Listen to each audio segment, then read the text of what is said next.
Well, good morning, everybody. This is Gary Fox, pastor of Christ is King Church, a new church being planted in Akron, Ohio. Good to be with you this morning.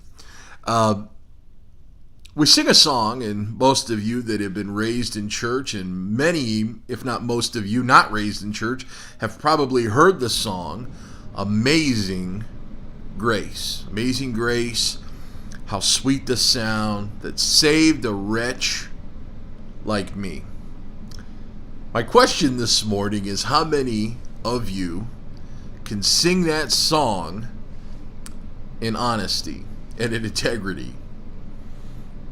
That song nails the situation, if rightly understood, as to what grace is. It is truly amazing that a holy God who is righteous and good and holy would save a wretch like me, like you.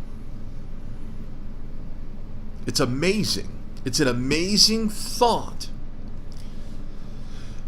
But I wonder, do we really sing that and mean it? Do we really find amazement in it? You know, we talk about things like, would God really send somebody to hell? When the question should be, would God really save anybody? See, a question like that certainly indicates that we're more amazed by his righteous judgment than we are by his grace. When we often think about sinners and people that need to be saved, it is not too terribly difficult to think of others that way. But how many times do we avoid or attempt to avoid thinking of ourselves that way? Do you recognize yourself as a wretch apart from the grace of God? A failure apart from the grace of God? A lost soul, clueless and hopeless apart from the grace of God. The Apostle James, in his epistle, in James chapter 4, verse 6, he says that grace will abound. And then he explains what he means by that. He says, for God opposes the proud, but he gives grace to the humble.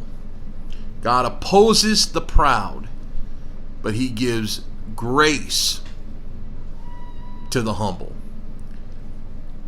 When you think about the stress that we experience, anxiety, depression, anger, just general frustration with life, I wonder how much of that has to do with a lack of humility in our heart and an abundance of pride, where we feel like we deserve everything we have. We've earned it all.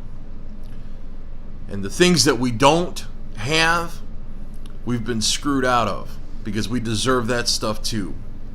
We look at what other people have and we say, I'm better than that. I work harder than that. I'm smarter than that.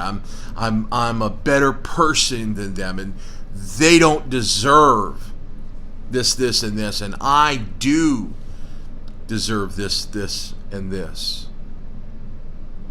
Am I talking to anybody this morning? We can all think like that, can't we?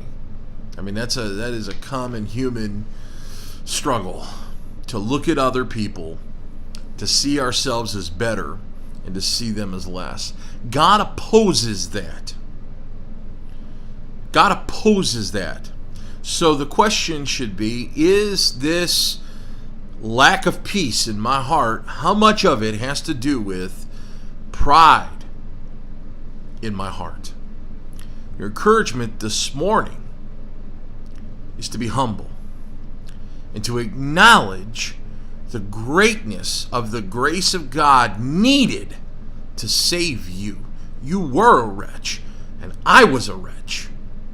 Any good thing that we have comes from his hand, and we did not earn it, and we do not deserve it.